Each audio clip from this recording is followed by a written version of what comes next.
Halo, apa kabar pemirsa? Senang sekali saya Imam Asyari bisa kembali menemani Anda di program yang syarat dengan informasi inspiratif dan juga kesehatan. Untuk Anda dan keluarga, inilah dia Bincang Sehat.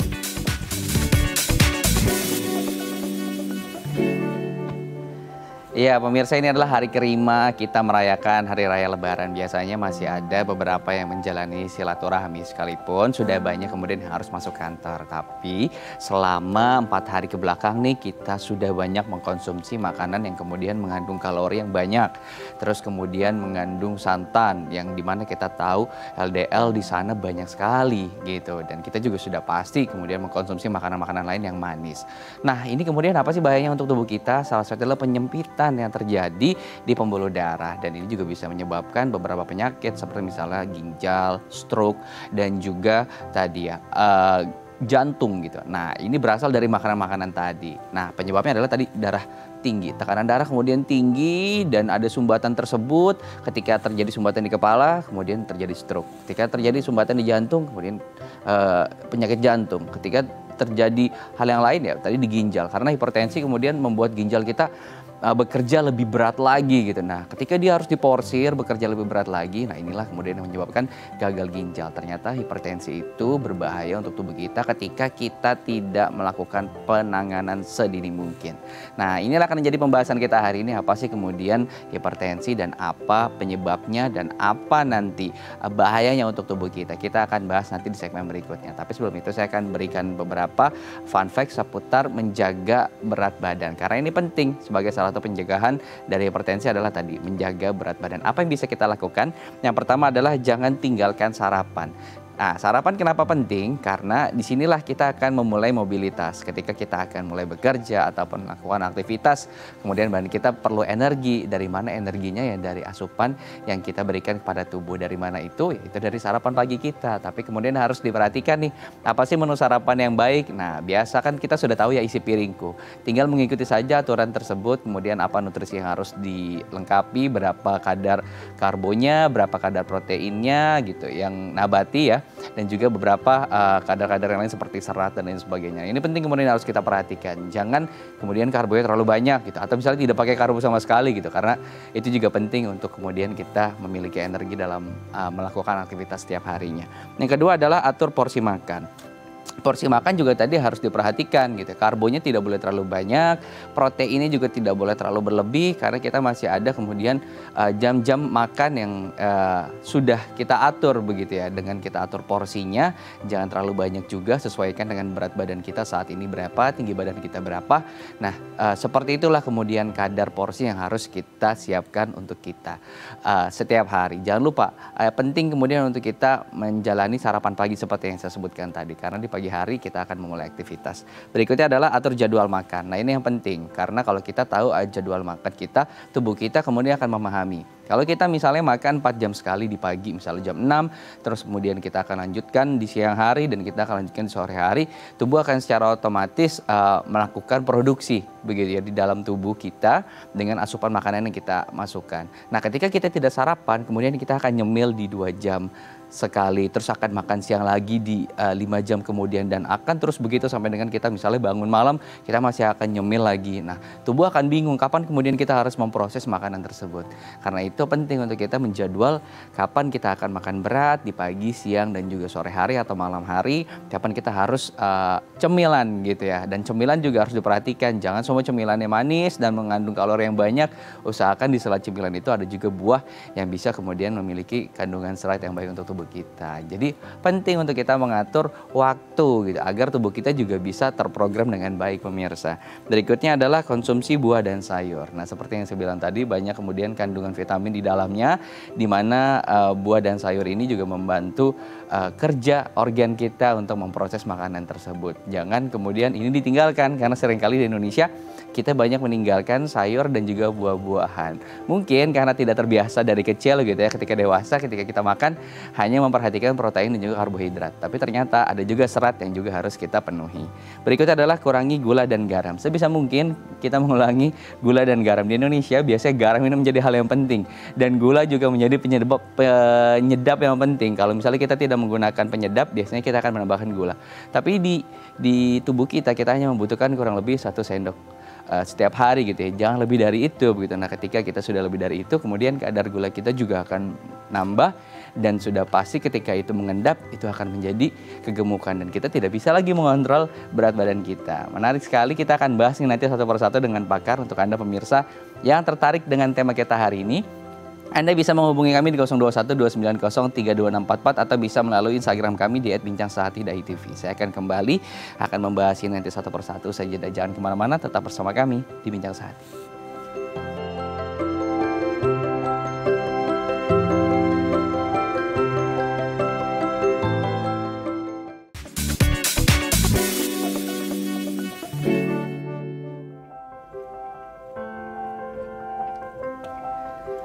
Anda masih bersama kami di Bincang Sehati. Kita akan lanjutkan perbincangan satu persatu soal fun fact tadi, tips-tips yang sudah saya bacakan bagaimana menjaga berat badan yang ideal. Terlebih setelah kita menjalani Hari Raya Idul Fitri, di mana kita banyak mengkonsumsi kemudian makanan-makanan manis dan juga makanan-makanan yang bersantan. Kita akan membahasnya bersama dengan Dr. Ayu Kusuma Dewi selaku spesialis gizi klinik dari Rumah Sakit Indriati Solo Baru, Jawa Tengah. Selamat pagi Dr. Ayu, apa kabar Dok? Halo, selamat pagi Pak Imam, selamat pagi semuanya. Terima kasih sudah meluangkan waktu jauh-jauh dari Jawa Tengah. Terima kasih sudah meluangkan waktu dokter. Kita akan bahas satu persatu dokter seputar bagaimana kita menjaga berat badan yang ideal. Yang pertama adalah jangan tinggalkan sarapan. Seberapa penting sih dok sarapan ini membantu kita untuk menjaga berat badan kita agar tetap ideal?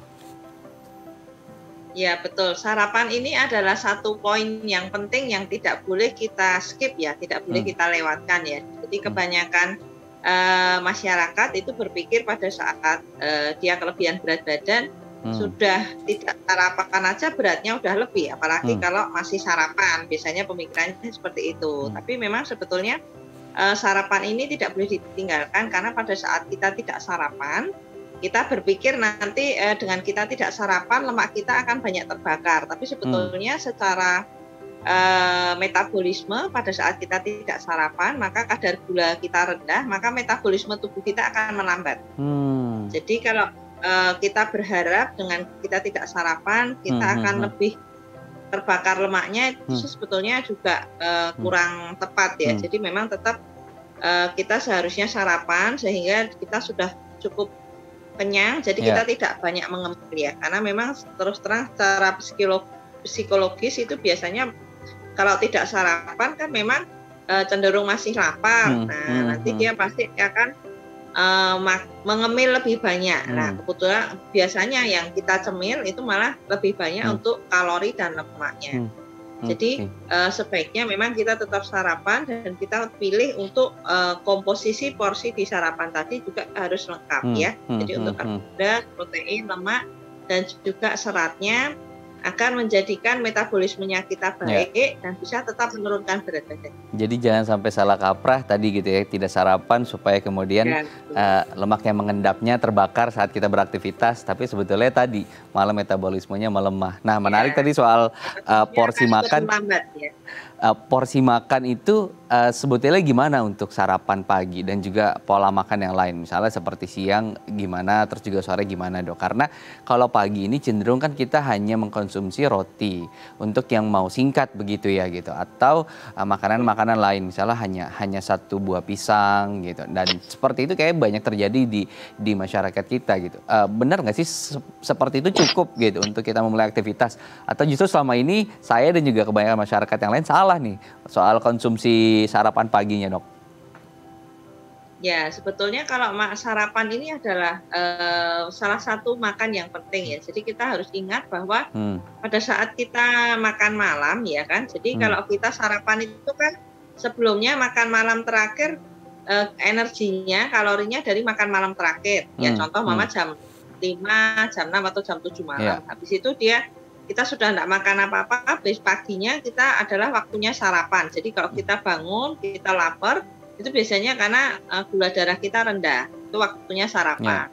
Pada saat kita tidak sarapan ya otomatis nanti lever yang biasanya bekerja harus lebih keras untuk menggunakan cadangan ya seperti itu. Nah kalau kita sarapan tentu saja karena kita adalah di titik kadar gula yang rendah, ya itu harusnya kita sarapannya juga baik. Jadi komposisinya seimbang. Posisinya seimbang itu dalam arti tetap harusnya mengandung karbohidrat, protein, dan lemak. Ya. Jadi contoh memang seringnya kan memang makanan pagi ini kebanyakan orang tidak bisa, satu tidak sempat, kedua sudah terbiasa yang ringan-ringan. Nah itu juga memang menjadi pola yang sebetulnya ada yang kurang tepat gitu. Jadi kalau kita sarapan ya sebaiknya tetap seimbang. Kalau memang tidak sempat, nah kita bisa memilihkan makanan ringan tapi juga yang tetap padat gizi. Sebagai contoh, Mama hanya bisa sarapan roti ya. Roti ini kan jadi kita anggap karbohidratnya. Nah, kita cari untuk protein dan lemaknya. Contohnya kita nanti bisa tambah, kita buatkan sandwich ya. Kita pakai omelet, kemudian kita pakai selada, kita pakai tomat, kita pakai timun. Jadi di situ sudah ada nanti karbohidrat, protein, lemak, ada seratnya. Atau nanti kita tambah susu, tapi jangan kental manis ya. Kalau kental manis kan hanya mengandung gula ya. Jadi untuk proteinnya juga sangat rendah. Jadi diusahakan di sarapan ini, bahkan karena dia yang dari kadar gula yang paling rendah, ini kita harus berikan komposisi yang lengkap ya. Terutama contoh untuk anak-anak yang dia mau bersekolah atau kita mau bekerja, kita butuh konsentrasi yang baik, itu malah kita harus komposisinya lengkap. Jadi diusahakan, yaitu tadi meskipun tidak sempat, kita carikan untuk makanan ringan itu kita usahakan tetap seimbang. Jadi harus disempatkan sebenarnya. Jangan kemudian terlalu instan, terutama bapak-bapak ya, hanya pakai kopi dan juga pisang goreng atau ubi gitu. Waduh, masih perlu banyak proteinnya nanti. Iya, masih perlu tambahan protein nih gitu. Jangan cuma kafein yang kemudian dibanyakin pagi-pagi. Baik, nah ada juga jadwal makan dok. Seberapa penting nih dokter Ayu untuk jadwal makan? Benar nggak sih kemudian tubuh kita tuh bisa memprogram, katakan kalau misalnya kita biasa makan 4 jam sekali gitu. Nah tubuh kita secara otomatis memprogram dan dia akan bingung ketika kemudian pola makannya berubah gitu.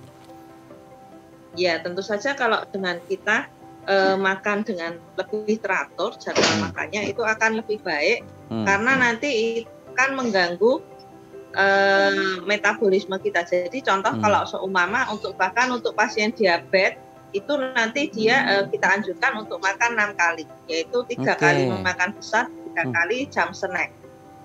Jadi nanti dengan kita makan teratur itu nanti dia akan membuat secara otomatis itu pencernaan, kemudian hormon kita itu juga akan terprogram. Gitu baik. Ya. Jadi memang untuk kita jadwal makan itu harus lebih baik. Jadi contoh kita analogikan dengan sebuah mesin ya. Kalau kita punya mesin ini kita pakai rutin atau kadang kita pakai, kadang tidak teratur, kadang tiba-tiba banyak, kadang tiba-tiba sedikit, itu otomatis akan membuat menjadi mesinnya cepat rusak. Demikian juga jeroan kita. Baik. Dan itu juga sudah harus dipola sejak kecil ya, seperti adik tuh ya. Nah, jadi Dede juga tuh sudah pola makannya juga. Nah, jadi sudah dipola sejak kecil ya. Kemudian ini penting untuk kita biasakan. Biasa kalau yang tidak biasa diatur polanya, kemudian susah ketika dewasa harus mengikuti pola-pola tersebut. Baik, berikutnya dok, yang keempat adalah konsumsi buah dan sayur. Nah, seberapa penting sih komponen ini kemudian ada di porsi makan kita gitu? Karena untuk masyarakat kita sulit atau jarang sekali ya melengkapi dua hal ini gitu, sayuran dan juga buah-buahan gitu. Umumnya adalah hanya protein, lauk pauk begitu ya, dan juga nasi.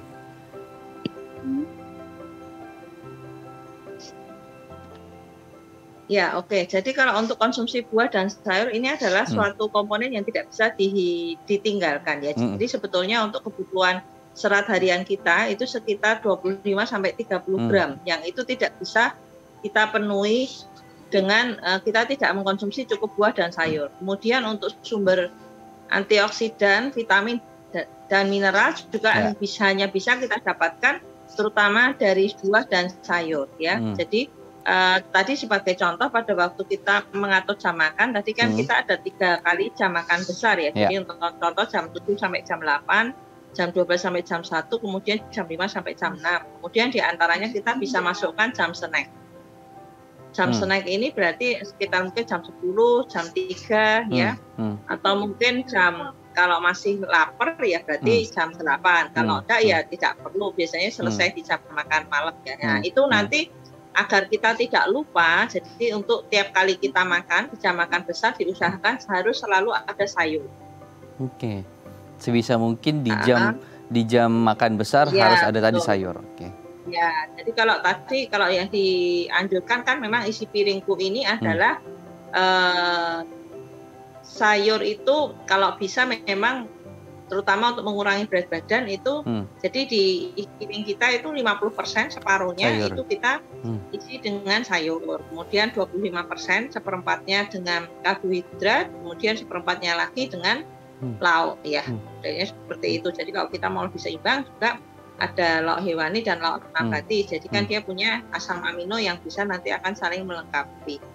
Kemudian kalau untuk jadi tiap kali makan harus ada sayur. Nanti akan mencukupi tadi antioksidan, vitamin, mineral. Dan kemudian buahnya nanti kita masukkan di tiap jam snack gitu. Nah, nanti untuk tergantung tinggi badan dan berat badannya. Kalau untuk orang yang dengan tinggi badan yang lebih, nah dia nanti bisa buahnya bisa lebih banyak. Jadi mencukupi kebutuhan serat, antioksidan, vitamin, mineral. Tadi untuk sayur kita biasanya untuk konsumsi antara 3 sampai 4 kali sehari, perkalinya kira-kira 1 mangkok atau 1 gelas briefing. Mungkin kalau buah ya antara 2 sampai 3 porsi ya. 3 porsi itu ya porsi kecil. Jadi mungkin 1 buah pisang atau 1 buah apel. Jadi bisa diselipkan tadi. Nah, bisa diselipkan di snack dan juga tadi bisa diselipkan atau bisa rutin. Saat makan besar tadi, terutama untuk sayur ya. Yang terakhir Dok, kurangi gula dan garam. Nah, seberapa penting untuk kita mengurangi 2 hal ini sebagai salah satu hal wajib kayak sepertinya. Kalau gula kan untuk penyedap ya di kita. Terus kemudian garam juga menjadi campuran yang untuk masakan Indonesia tuh wajib sekali. Ya betul. Jadi kalau gula dan garam ini memang kita tubuh butuhkan, tapi kan tidak dalam jumlah yang besar. Sebagai contoh gula. Kalau gula ini kan sebetulnya untuk kita masih bisa dapatkan dari buah, gitu ya? nasi, kemudian dari buah itu sudah cukup mengandung gula. Jadi kalau kita contoh kalau kita berikan di dalam bumbu masakan itu masih kita perbolehkan. Untuk cara kita menyiasatinya agar tidak terlalu banyak, ya mungkin untuk kuahnya kita tidak usah konsumsi terlalu banyak. Kuah di masakannya itu kan ini mengandung bumbu itu kan di situ ya, kita tidak usah konsumsi terlalu banyak. Kalau dalam bentuk minuman yang kita batasi aja di luar air putih, saya biasanya anjurkan 1 hari 1 gelas gitu. Jadi agar kita ingat tidak berlebih. Kalau pengen yang lain ya di hari berikutnya. Itu yang menjadikan kita jadi tidak berlebih gulanya. Kalau untuk garam, memang terus terang dari pemeriksaan nutrigenomik, jadi ada pemeriksaan yang memeriksa gen pengaruh kita terhadap makanan itu biasanya memang gen kita untuk orang Indonesia ini apabila konsumsi terlalu banyak garam, itu akan meningkatkan risiko hipertensi dan serangan jantung. Nah itu yang kadang-kadang banyak orang yang tidak tahu ya, harus makannya enak, mantap ya gitu.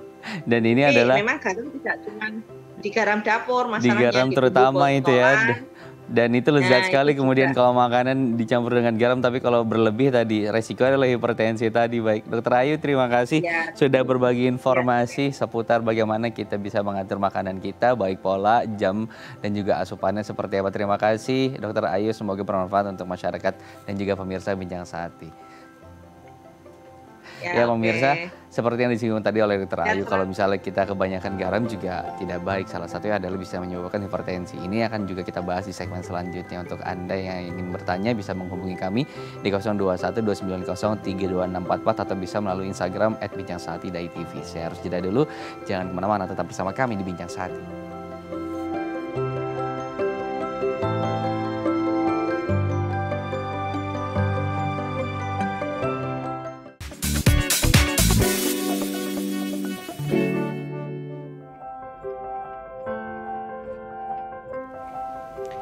Ya, terima kasih Anda masih bersama kami di Bincang Sehati. Kita masuk pembahasan seputar hipertensi. Nah, untuk membahasnya saya sudah bergabung bersama saya melalui via Zoom ada Dr. Yuda Turana, spesialis saraf. Selamat pagi Dr. Yuda, apa kabar Dok? Ya, selamat pagi Mas Imam, selamat pagi pemirsa Day TV. Semoga sehat semua ya hari ini. Baik, dokter, kita akan bahas seputar hipertensi. Mungkin sebelum ngomongin apa sih penyebabnya dan juga apa sih bahayanya, mungkin bisa dijelaskan dok, hipertensi itu apa sih gitu? Ya, mungkin secara sederhana, saya sering sampaikan sama kayak pipa atau selang di rumah ya. Pipa atau selang kan mengalirkan air gitu ya. Tentu air ini mengalirkan butuh satu tekanan tertentu gitu ya. Kalau tekanannya terlalu rendah, dia tidak mengalir. Tapi kalau tekanannya terlalu tinggi juga jadi masalah. Nah, di tubuh kita juga sama. Tuhan menciptakan yang disebut pipa ini pembuluh gitu, karena mengatur mengaliri darah yang namanya pembuluh darah gitu. Nah, tentu darah ini mengalir kan butuh tekanan gitu. Jangan terlalu rendah jadi masalah. Kalau terlalu tinggi juga jadi problem juga begitu. Gitu. Nah, jadi yang disebut dengan hipertensi adalah kondisi di mana tekanan darah tinggi gitu. Artinya tekanan darah melewati batas tertentu yang memang kalau sekarang disepakati kalau lebih dari 140/90. Tetapi yang sering saya sampaikan adalah sebenarnya proses tekanan darah tinggi itu satu proses yang kontinum gitu ya. Artinya berapapun tekanan darah kita, kalau semakin tinggi tetap beresiko gitu. Oke, baik. Jadi seperti pipa kemudian punya peran gitu ya untuk menyalurkan tadi darah kita gitu dengan tekanan tertentu ya gitu ya. Tekanan tertentu. Nah, idealnya tadi 140/90 gitu ya. Nah, yang jangan lebih dari itu. Yang lemahnya dok? Jadi sebenarnya yang disebut dengan target ideal sebenarnya secara umum adalah sekitar 120/130. Tentu kondisi ini tiap-tiap orang kan berbeda-beda ya, khususnya pada orang tua yang sangat lanjut usia, perlu pertimbangan tertentu gitu. Tapi secara umum kondisinya adalah berkisar antara 120/130. Demikian Pak Imam. Oke, baik. Nah dok, tadi kan anak-anak muda terutama gitu ya, tidak terlalu aware dengan kesehatan kita gitu, terutama generasi saya begitu. Nah, apakah kemudian yang seperti kita ini harus melakukan pengukuran tensi setiap hari secara rutin? Karena kan tadi tekanan darah secara kontinu kemudian penyumbatan itu terjadi begitu. Apakah harus kemudian melakukan tes secara rutin gitu? Karena kalau sekarang alatnya sepertinya sudah banyak ya, alat-alat yang mengukur bit rate, terus juga alat-alat mungkin yang portable, pompa elektrik seperti itu kan sebetulnya sudah ada gitu. Ya, benar demikian Pak Imam. Jadi karena kebetulan hari ini terima kasih kepada Day TV, hari ini kan sebenarnya World Hypertension Day ya, artinya Hari Hipertensi Dunia gitu. Yang cukup menarik temanya adalah kan satu, ukur tekanan darah gitu ya secara akurat. Kemudian kalau memang tinggi harus dikontrol agar kita hidup sehat lebih lama gitu. Nah, saya menegaskan di kata pertama itu mengukur tekanan darah gitu. Nah, mungkin persepsi yang harus disampaikan adalah tekanan darah tinggi ini tanpa keluhan gitu. Orang menganggap bahwa saya sehat nih. Sehat itu belum tentu tidak hipertensi sebenarnya. Nah, ini harus disadari sebenarnya setiap orang setidaknya harus punya data pengukuran tekanan darah ini gitu ya. Karena sekali lagi kalau sudah timbul keluhan sebenarnya jangan-jangan sebenarnya hipertensinya sudah menaun, atau jangan-jangan sebenarnya hipertensinya sudah menimbulkan kerusakan organ. Nah, tadi pertanyaan menarik, sebenarnya memang betul kalau kita bicara hipertensi, satu, mulai ketahui tekanan darah masing-masing ya. Tentu bukan berarti juga harus tiap hari, kecuali kalau yang hipertensi memang semakin sering diukur akan semakin baik gitu ya secara teratur kalau yang sudah hipertensi. Karena nanti kalau kita bicara hipertensi bukan hanya ukurannya berapa, tetapi juga kalau variasi tekanan darahnya semakin besar, sama seperti voltase listrik di rumah begitu. Kalau voltasenya 220 tapi naik turun juga barang-barang rusak juga. Rusak semua. Nah, tekanan darah juga sama gitu ya. Jadi artinya kalau memang tekanan darahnya cenderung tinggi itu harus diukur lebih sering. Tetapi kalau pada usia muda sebenarnya kalau seandainya normal itu bukan berarti harus tiap hari juga gitu ya. Syukur-syukur kalau memang mau diukur silakan. Tapi memang anjurannya mau setahun sekali juga tidak masalah pada usia muda yang tidak hipertensi ya. Demikian. Tapi kalau yang hipertensi tentu diukur lebih sering sesuai dengan anjuran dokter. Gitu ya. Biasanya dilakukan di waktu yang sama, gitu ya, dalam posisi yang duduk santai dan kemudian juga dalam kondisi yang tenang. Gitu. Itu yang paling penting. Jadi sehat belum tentu tidak hipertensi gitu. Dan sesuai dengan Benar, anjuran demikian. tadi adalah mengukur, terutama kita harus aware dengan mengukur tadi. Karena kita bisa mencegah secara dini. Nah menariknya sekarang alatnya banyak sekali nih, Dokter Yuda gitu. Ya. Dulu ya pakai alat pengukur darahnya air raksa seperti itu. Sekarang sudah ada yang kemudian elektronik dan bahkan sekarang jam kita pun sudah bisa digunakan untuk itu gitu.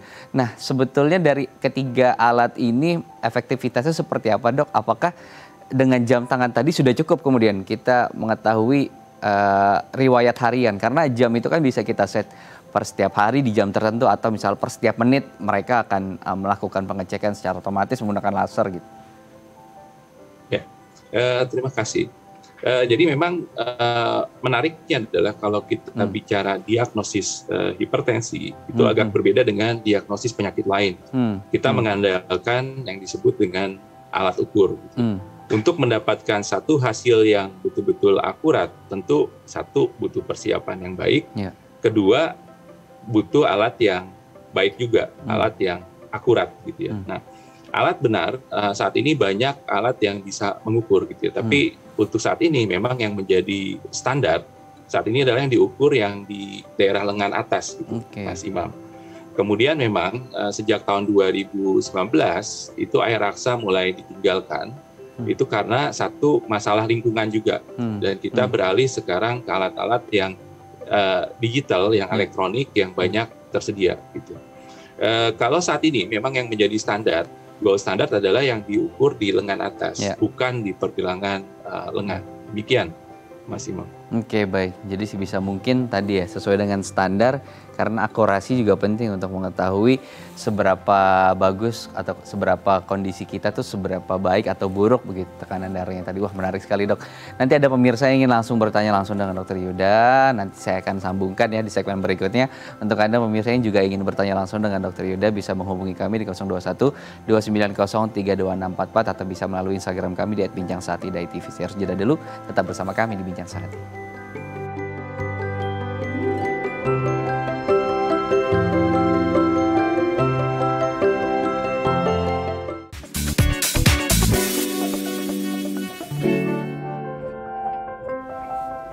Anda masih bersama kami di Bincang Sehati. Tadi di segmen sebelumnya Dr. Yuda sudah menjelaskan bahwa penting untuk kita kemudian melakukan pengecekan sebisa mungkin. Misalnya setiap hari kita melakukan pengecekan. Karena dengan begitu kita tahu gimana sih kondisi tekanan darah kita gitu. Seperti pipa, kemudian ketika misalnya ada sumbatan ataupun mengalirnya terlalu kencang ataupun terlalu lambat gitu. Nah kita bisa melakukan antisipasi secepat mungkin atau sedini mungkin. Nah Dr. Yuda, ada pemirsa Bincang Sehati yang ingin menanyakan langsung dengan Dr. Yuda. Saya akan pandu ya untuk menghubungkan langsung dengan Dr. Yuda. Selamat pagi, dengan siapa di mana? Pagi, dengan Hangga di Kota Tegal, Pak. Baik, wah jauh sekali ya, terima kasih. Iya. Bapak, apa yang ingin ditanyakan dengan Dr. Yuda, silahkan. Oh ya, selamat pagi Dr. Yuda. Selamat pagi Pak Angga di Tegal, iya. Terima kasih. Iya. Jadi mama saya itu kan tekanan darahnya tinggi, jadi dia selalu minum amlodipin. Kemudian yang ingin saya tanyakan, bentuk terapi makanan atau pola hidup seperti apa yang bisa diterapkan? Karena usianya kan udah 70 ke atas. Oke, baik. Ada yang ingin ditanyakan dulu, Dr. Yuda? Sudah cukup tadi informasinya, usia sudah ya, 70 tahun ke atas ya? Cukup. 70 ke atas. Oke, baik, cukup. Ya. Baik, Mas Angga akan dijawab langsung oleh Dr. Yuda ya. Oke, saya tutup teleponnya. Terima kasih. Ya, baik. makasih. Nah, silakan Dr. Yuda. Dr. Yuda gimana nih untuk yang kasus seperti ini? Ya, terima kasih. Memang salah satu masalah hipertensi pada lanjut usia itu memang harus dilihat apakah ada komorbiditas lain. Itu yang pertama. Karena penyakit kan pada orang tua seringkali tidak satu. Tentu dokter akan memilih obat-obatan sesuai dengan penyakit penyertanya juga, gitu ya. Kemudian yang kedua, secara umum amlodipin itu merupakan salah satu pilihan sebenarnya pada lanjut usia, begitu. Memang pada lanjut usia kita harus agak lebih berhati-hati waktu menurunkan tekanan darahnya, gitu ya. Artinya berbeda dengan usia yang sangat muda, resiko untuk terjadinya hipotensi atau tekanan darah yang melonjak rendah itu sangat besar, gitu ya. Nah kemudian yang penting diperhatikan adalah memang benar seperti yang ditanyakan, bahwa penanganan hipertensi bukan hanya kita fokus kepada obat, tetapi juga pada orang tua, khususnya itu faktor-faktor lain harus perlu dipertimbangkan gitu ya. Seperti makanan tadi sudah dibahas banyak oleh Dokter Ayu gitu ya, mengenai konsumsi garam, menjaga berat badan itu penting. Tetapi juga faktor psikis perlu dipertimbangkan gitu ya, apalagi di tengah pandemik. Seringkali pada orang tua tekanan darah meninggi atau menurun atau tidak stabil itu karena faktor stres, terisolasi juga. Nah, jadi artinya terlepas dari obat, faktor makanan dijaga, terutama yang mengandung tinggi garam, begitu ya, berat badan dijaga, dan mungkin saya sering sampaikan adalah faktor psikis perlu dipertimbangkan. Nah, demikian secara umum. Jadi hal-hal tersebut bisa diperhatikan, begitu ya. Nah, untuk penanganannya sendiri nih, Dokter Yuda, apakah kalau yang sudah punya bawaan ya atau komorbid diselesaikan sekaligus atau kita harus satu persatu, misalnya hipertensinya dulu diturunkan, terus baru yang komorbid diselesaikan gitu, atau bisa kemudian sekaligus? Ya, memang pada orang tua pendekatan harus komprehensif gitu ya, terintegratif, karena penyakit tidak datang dengan satu keluhan, biasanya banyak keluhan. Sebagai contoh misalnya, orang tua dengan hipertensi tapi dia ada nyeri gitu ya. Nyeri bisa menimbulkan tekanan darah tinggi juga, tetapi obat nyeri pun beberapa bisa meningkatkan tekanan darah, misalnya seperti itu.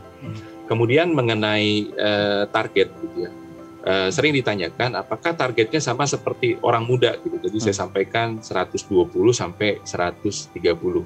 Secara umum iya, tetapi ada tanda kutipnya bila ditoleransi gitu ya. Kalau orang tuanya 120/30 tetapi ternyata malah jadi pusing lebih banyak, kemudian tekanan darahnya ngedrop lebih banyak, tentu harus dipertimbangkan sedikit lebih tinggi daripada 120/130 gitu ya. Jadi ini yang mungkin yang perlu kehati-hatian. Dan mungkin saat pengukuran, karena orang tuanya ini sudah ada hipertensi, inilah yang penting dianjurkan kalau saat ini tadi seperti di sesi sebelumnya, perlu adanya alat pengukur tekanan darah di rumah. Gitu. Karena seringkali yang paling penting sebenarnya pengukuran tekanan darah di rumah ini, gitu ya. Jadi alangkah baiknya kalau punya data, misalnya berapa tekanan darah di pagi, berapa tekanan darah di malam, gitu ya. Berapa tekanan darah rata-rata selama seminggu, dan apakah tekanan darahnya bervariasi atau tidak. Dan untuk pertama kali biasanya saat diukur pada orang tua khususnya, diukur saat waktu duduk, dan mungkin selang berapa menit diukur saat berdiri gitu, untuk tahu apakah ada hipotensi atau tekanan darah rendah saat posisi berdiri. Dan ini tentu sangat menentukan pilihan obat yang akan diberikan. Demikian, Mas Imam. Jadi penting data itu kemudian kita tahu. Dan tadi ingat ya, pagi dan juga sore hari ya, malam hari ya, Dok ya? Di dua waktu itu ya. Yang penting adalah di waktu yang sama, yang penting seperti itu. Dan tentu perlu persiapan pengukurannya, misalnya jangan minum kopi dulu gitu ya, kemudian posisi sebaiknya dalam posisi duduk. Kalau memang kebelet mau kencing ya kencing dulu gitu ya, setelah kencing duduk dulu mungkin 5 menit gitu ya, dalam keadaan tenang baru diukur gitu. Dan juga pada orang tua seringkali kan worry ya, tekanan darahnya tinggi atau enggak. Jadi sebaiknya juga tidak melihat angkanya gitu. Kalau yang digital kan sebelum ngukur udah kayaknya was-was banget nih, saya tinggi nggak, malah jadi tinggi. Jadi persiapan ini tentu penting untuk mendapatkan satu hasil yang akurat gitu, khususnya pada lansia. Baik, tadi cara pengukurannya pun kemudian mempengaruhi hasilnya tadi. Baik. Nah, ada pemirsa melalui Instagram yang ingin menanyakan langsung dengan dokter, saya akan bantu bacakan ya Dokter Yuda. Dari Antoni, Dok, saya tidak ada riwayat hipertensi di kisaran 120-an, tapi kemarin pas saat mau vaksin COVID-19 hasilnya sampai dengan 170, karena saya takut jadi saya pending terlebih dahulu. Nah, ini kenapa ya, bahaya nggak sih Dok dengan hal tersebut gitu? Nah, biasanya 120 Dok, tapi kemudian saat kok mau vaksin gitu ya, tiba-tiba naik jadi 170 karena takut mungkin gitu ya. Akhirnya tekanannya seperti ini. Ini gimana Dok dengan hal-hal seperti ini? Sepertinya sama juga nih dialami oleh masyarakat pada umumnya saat mau vaksin, Dok. Memang benar, rasa takut, rasa khawatir menyebabkan tensi kita meninggi gitu. Sehingga saat kita bicara mengenai diagnosis ataupun screening hipertensi, itu harus memenuhi beberapa syarat dulu gitu ya. Dari persiapan yang baik, kemudian alatnya yang akurat gitu ya. Nah, mungkin dalam konteks pertanyaan ini mengenai persiapan. Gitu. Beberapa hal memang bisa menyebabkan tekanan darah yang tinggi gitu. Salah satunya adalah rasa kekhawatiran, rasa ketakutan begitu ya. Kemudian juga mengenai tadi belum buang air kecil misalnya ya. Atau kemudian minum obat-obatan tertentu gitu ya. Posisi yang salah gitu ya, itu juga akan menyebabkan tekanan darah meninggi gitu ya. Tetapi ini merupakan awal yang baik sebenarnya kalau pernah sekali tinggi, mungkin suatu saat memang harus diulang gitu ya. Diulang lagi, apakah memang benar tinggi atau tidak gitu. Nah, dalam konteks bahasa medis memang ada yang disebut dengan white coat hipertensi gitu ya. Jadi artinya orang-orang tertentu saat datang ke klinik atau saat ketemu dokter tekanan darahnya cenderung tinggi. Tetapi saat di rumah tekanan darah itu cenderung normal. Nah, pada konteks ini adalah memang yang digunakan adalah tekanan darah yang di rumah gitu ya. Artinya yang digunakan menjadi dasar seseorang dikasih obat atau enggak. Karena konsekuensi pengobatan hipertensi adalah pengobatan jangka panjang. Tentu dalam hal ini yang cerita vaksin ini pertama anjuran saya memang harus dicek dalam kondisi yang tenang, dalam keadaan yang tidak khawatir ataupun tidak takut gitu ya. Demikian Mas Imam. Baik, jadi yang digunakan kalau kita punya data begitu ya, kita bisa gunakan data yang kita melakukan pengukuran di rumah sesuai tadi dengan metode yang dijelaskan oleh Dr. Yuda gitu. Tapi sayangnya kalau kita tidak punya data, nah ini gitu, bingung jadinya gitu ya, harus pakai data yang memang kita baru tes saat itu di rumah sakit atau di lokasi gitu. Baik. Nah, dokter tadi kita sudah banyak berbicara soal kita harus melakukan pengetesan, metode pengetesannya juga sudah, alat-alatnya sebisa mungkin sesuai dengan standar sudah gitu. Nah, ketika kita mendapati misalnya fluktuasi terjadi begitu ya, setiap minggu ternyata ada tiba-tiba naik, terus juga ada tiba-tiba turun, normal gitu, tiba-tiba naik lagi gitu. Nah, ini penanganannya gimana dok? Apa langkah awal yang bisa kita lakukan? Langsung mengkonsumsi obat-obatan atau kita bedah dulu pola makan? Ya benar Mas. Jadi sebenarnya saat kita bicara hipertensi ada dua hal yang harus diperhatikan mengenai angkanya dulu. Satu, reratannya tinggi, atau bisa aja reratannya tidak terlalu tinggi tetapi variasinya yang besar gitu.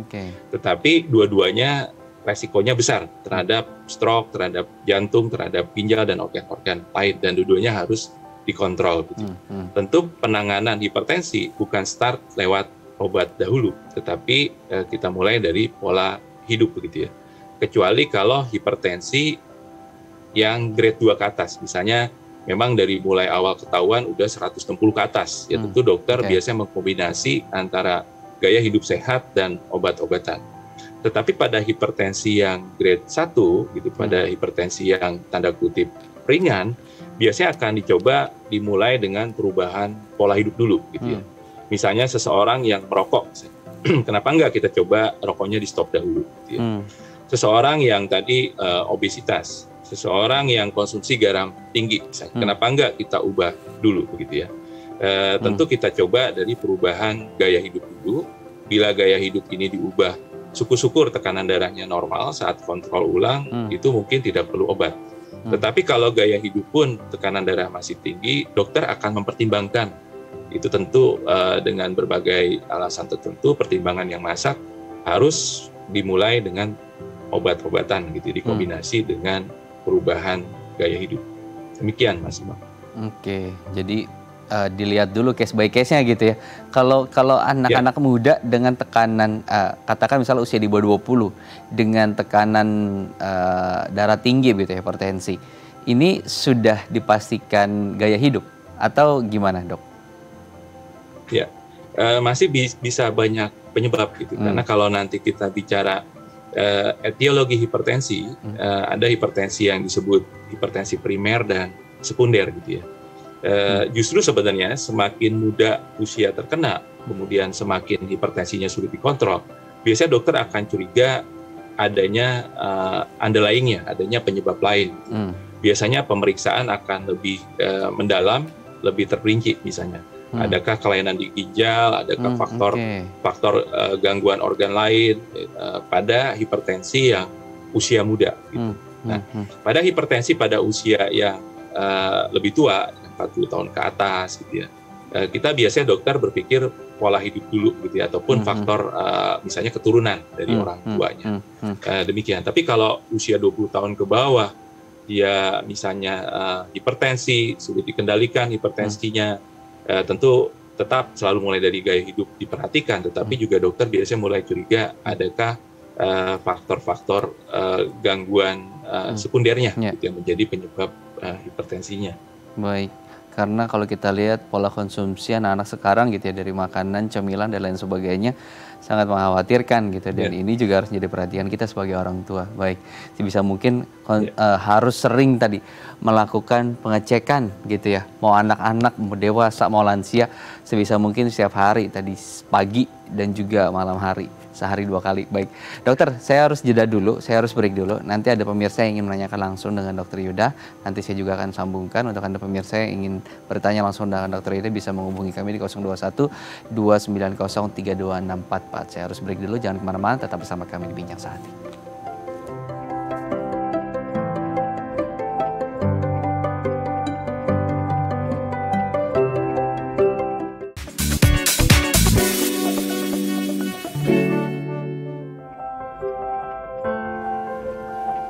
Ya, Anda masih bersama kami di Bincang Sehati. Kita akan kembali lanjutkan perbincangan soal hipertensi. Dan sudah ada pemirsa Dai TV yang menelpon langsung dan ingin bertanya dengan Dokter Yuda. Saya bantu sambungkan ya, Dokter Yuda ya. Oke.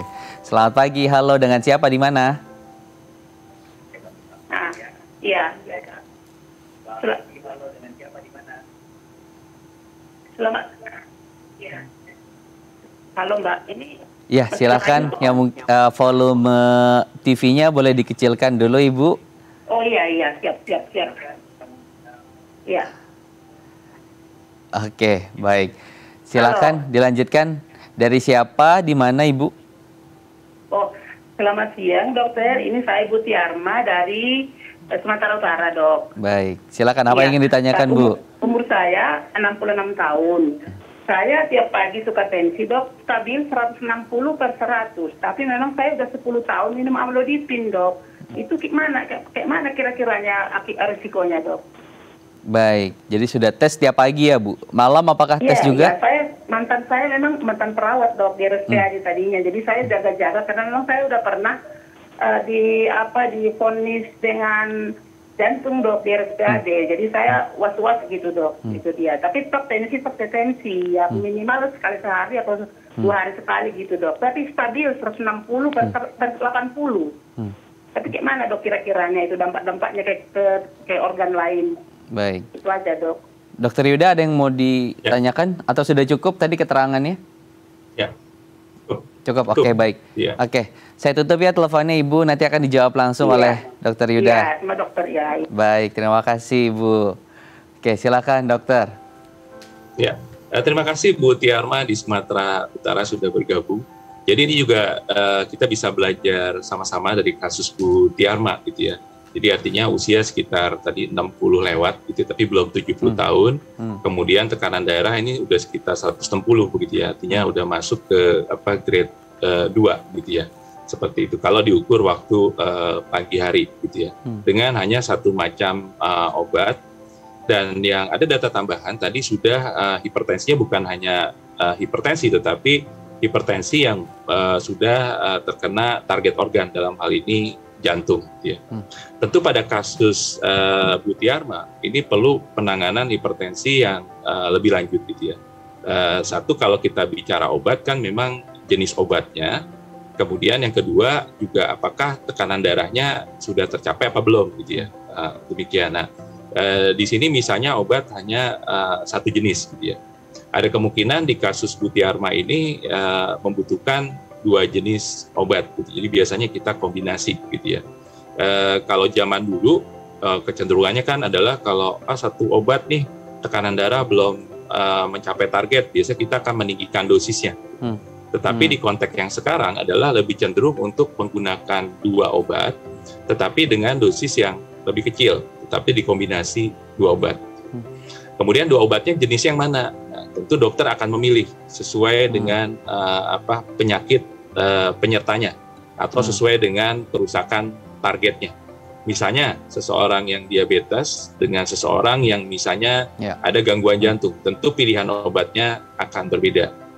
Nah, jadi pada kasus Butiarma ini ada beberapa catatan. Yang pertama, ada kemungkinan harus kombinasi dua obat atau mungkin ada tambahan lain sesuai nanti dengan dokter yang di sana, itu yang mengetahui penyakit Butiarma. Kemudian juga kedua targetnya, gitu ya, kelihatannya mungkin secara bertahap karena sudah ada gangguan target organ dalam hal ini jantung, membutuhkan target tekanan darah yang lebih rendah dari 160 gitu. Itu mungkin yang bisa saya beri masukan. Terima kasih. Oke. Ketika sudah sampai target, Dok, biasanya ini sudah boleh menyetop tadi obat-obatan tadi karena tadi sudah terlalu lama begitu mengkonsumsinya gitu. Kalau sudah sampai target sudah bisa ditinggalkan atau seperti apa? Ya. Yang disebut ini maksudnya target tekanan darah tadi. Jadi artinya perlu diingat bahwa saat kita misalnya mengkonsumsi obat dan saat kita ukur ternyata sudah mencapai target tekanan darah yang kita inginkan, kita harus ingat bahwa target itu tercapai karena kita minum obat gitu ya. Nah, itu yang penting nah ini juga yang menjadi seringkali di masyarakat ada dua hal nih, Mas Imam. Yang pertama adalah meminum obat saat tekanan darah pas tinggi aja, itu pun juga konsumsi keliru juga, karena itu akan menyebabkan tekanan darah yang menjadi tidak stabil, menjadi naik turun. Kemudian yang kedua, seringkali juga karena udah minum tahunan, gitu ya, kemudian udah mencapai target, kemudian saya takut nih, jangan-jangan minum obat darah tinggi malah jadi gagal ginjal gitu. Justru sebenarnya ini juga asumsi yang keliru. Obat hipertensi tidak menyebabkan kerusakan organ-organ tubuh kita. Justru hipertensinya yang menyebabkan kerusakan organ kita, baik ginjal, baik jantung, baik otak kita gitu. Jadi saat dokter menganjurkan untuk minum teratur dan mencapai target, tentu dokter biasanya akan menganjurkan tetap diminum obatnya agar tekanan darah stabil dan terhindar dari kerusakan organ. Demikian, Mas. Baik, terima kasih Dr. Yuda. Kita harus sudahi dulu perbincangan kita. Untuk Anda pemirsa, terima kasih telah menyaksikan Bincang Sehati. Tayangan lengkapnya Anda bisa kembali saksikan di channel YouTube kami.